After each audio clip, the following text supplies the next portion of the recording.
और मैं अब आमंत्रित करना चाहूंगी गौपालन से लघु उद्योग स्थापित करने के संबंध में, क्योंकि बहुत सारे ऐसे काम हैं जो इससे जुड़े हुए हैं, और आमंत्रित करना चाहूंगी माननीय मंत्री उद्योग विभाग श्री के विश्नोई जी को कि वो आए और अपना उद्बोधन दें। जोरदार तालियां के विश्नोई जी के लिए।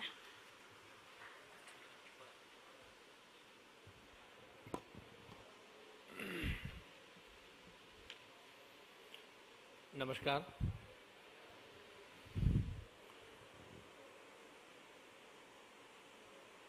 सर्वप्रथम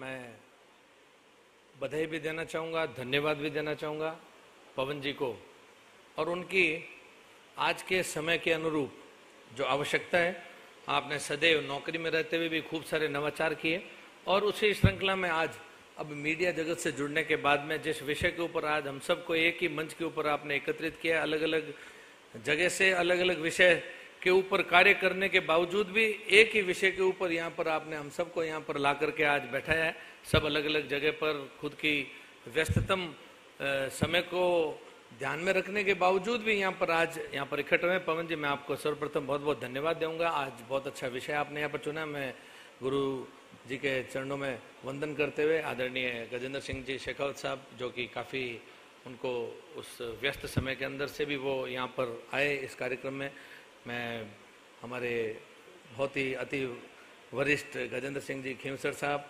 और राजस्थान सरकार के इसी विषय को लेकर के हमारे मंत्री आदरणीय जोराराम जी साहब, जोगाराम जी साहब, काफ़ी जगह पर उद्बोधनों में होता है कि हम जोराराम जी को तो जोगाराम जी बोल देते हैं, जोगाराम जी को जोराराम जी बोल देते हैं। अलग अलग कार्यक्रमों के अंदर काफ़ी कन्फ्यूजन होता है। कपिल जी, हमारे धीरेन्द्र जी, यहाँ पर विराजमान सभी आदरणीय भंडारी साहब को बहुत ही पुराने हमारे पिताजी के मित्र हैं, और हमारे गोपाल कृष्ण जी, हमारे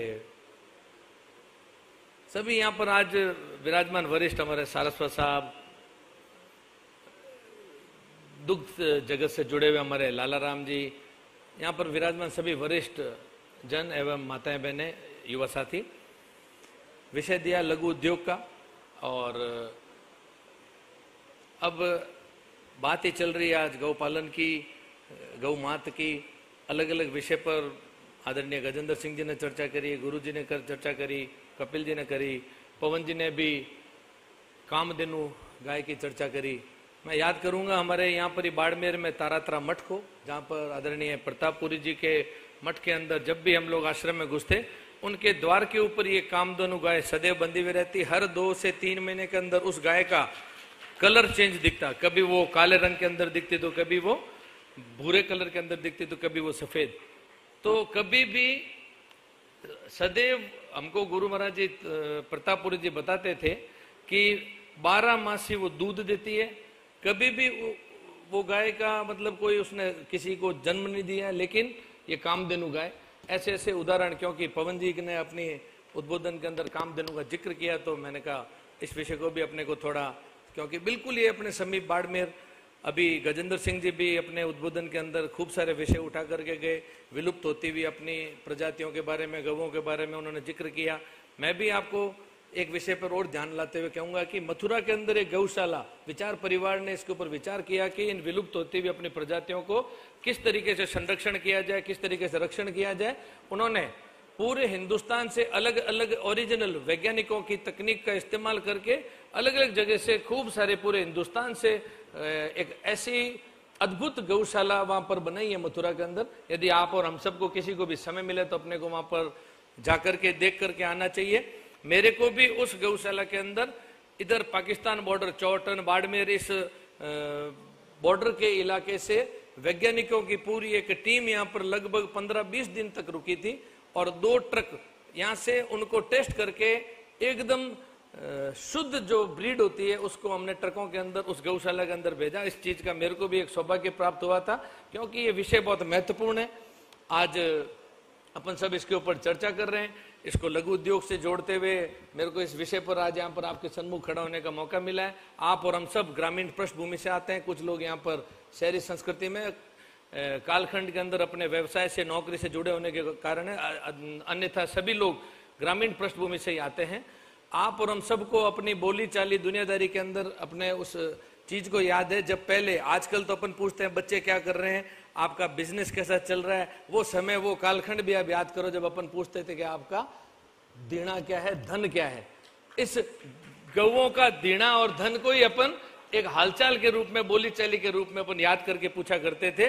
वही अपने पास एक धन के रूप में जाना जाता था। उसको अपनी संस्कृति से अभी गुरुजी ने, क्रोएशिया बाबा जी ने हमको जस्ट अभी जिक्र किया कि किस तरीके से हिंदुस्तान ने, ये पूरे विश्व के अंदर माने जाने वाली संस्कृति है विश्व की।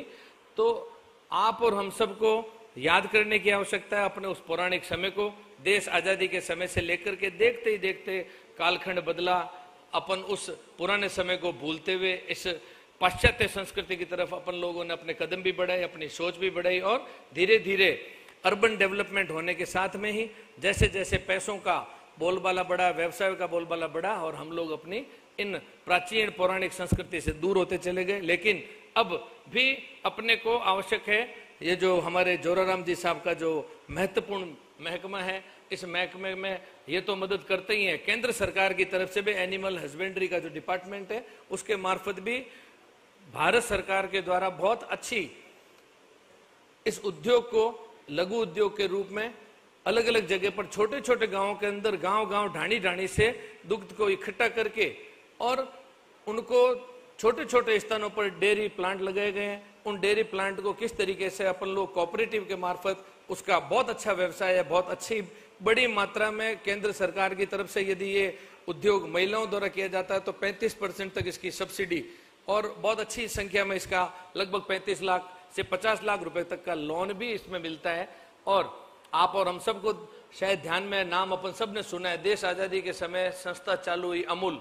अमूल को अपन याद कर सकते हैं, अपन याद कर सकते हैं बनास 1969 में लगभग बनास डेयरी भी आज 18,000 करोड़ का ये व्यवसाय। अमूल तो धीरे धीरे पूरे गुजरात के अंदर नहीं पूरे हिंदुस्तान के अंदर अपने पैर जमा चुका है। आनंद गांव से चालू हुआ बनास, ये पालनपुर से, और ऐसे ही ये अपने बीच में भी ये रामलाल जी विराजमान है। जब से मैंने तो बचपन से समझ पकड़ी तब से मैं इस जोधपुर सरस डेयरी का इनको चेयरमैन देख रहा हूँ। आज सरस का जो अपना ब्रांड है, आदरणीय पवन जी की बहन अपने जगदीश जी कातिल, ये 3 भाई बहन है, इनकी बहन अभी भी सरस डेयरी की सेक्रेटरी है, CMD है। तो सरस का अपना जो ब्रांड है बहुत अच्छे तरीके से इस व्यवसाय को आगे बढ़ा रहा है। इसके अंदर जिस तरीके से आज आने वाली पीढ़ी को किस तरीके से एक नवाचार, मेरे को याद है आज से 15 साल पहले वो नवाचार शायद जगदीश जी भाई साहब ने किया था। उसका बहुत अच्छे से बढ़िया सा पार्लर बना करके वहां पर आइसक्रीम, दूध, लस्सी, खूब सारे अलग अलग उन्होंने उस समय पदार्थ भी बाहर निकाले जो कि आज इस समय की आवश्यकता है।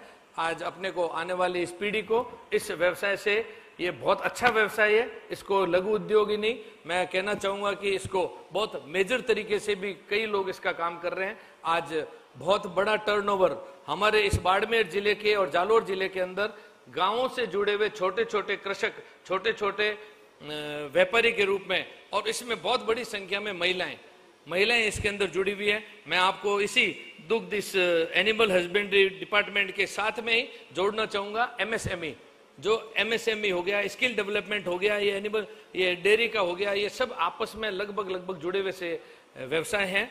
आज MSME का मैं आपको जिक्र करना चाहूंगा। अभी एक दिन मैं जयपुर के अंदर एक कार्यक्रम में, जहां पर अपने पूर्व मुख्यमंत्री जीतन राम जी मांझी अभी MSME के कैबिनेट मंत्री हैं, शोभा जी जो बेंगलोर से सांसद आती हैं, वो उसकी मिनिस्टर ऑफ स्टेट हैं, वो लोग वहां पर एक कार्यक्रम के अंदर सिर्फ महिला उद्यमी कैसे बनाई जाए, उन उद्यमों के लिए उन्होंने यशस्विनी नाम का एक कार्यक्रम वहां पर किया। वहां पर स्वयं सहायता ग्रुप जो गाँव के अंदर सेल्फ हेल्प ग्रुप जो बने हुए हैं, उनको किस तरीके से क्लस्टर बना करके दूर सुदूर गांवों के अंदर महिलाएं जो बैठी है, उनको किस तरीके से वो ऐसा ना सोचे कि वो गांवों के अंदर बैठी है।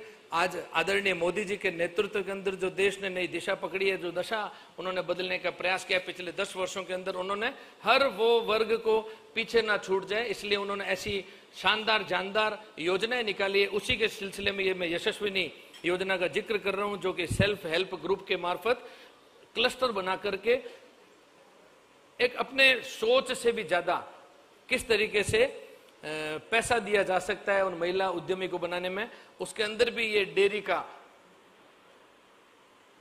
बिजनेस बहुत अच्छे तरीके से किया जा सकता है। मेरे को क्योंकि बहुत छोटा सा एक विषय दिया था, लेकिन समय की भी कमी है। अभी तक अपन सब लोग, क्योंकि गजेंद्र सिंह जी को तो दिल्ली जाना था, आप सबके भी, और शानदार जानदार पवन जी ने पीछे कुछ नाश्ता भी लगा रखा है, उसके भी बीच में हम ज्यादा देर तक बाधक ना बने। आप सब लोगों ने यहाँ पर आकर के इस विषय के ऊपर अपनी रुचि दिखाई, और हम सबको भी यहाँ पर आकर के आपके सन्मुख कुछ दो दो शब्द कहने का मौका मिला, इसके लिए आपको बहुत बहुत धन्यवाद। जय हिंद, जय भारत, गौ माता की। और फिर से मैं पवन जी आपको बहुत बहुत धन्यवाद देना चाहूंगा। आपने बहुत अच्छा सुंदर विषय हम सबको यहाँ पर आपके इन सब के बीच में अपने विचार विमर्श करने के लिए दिया। धन्यवाद।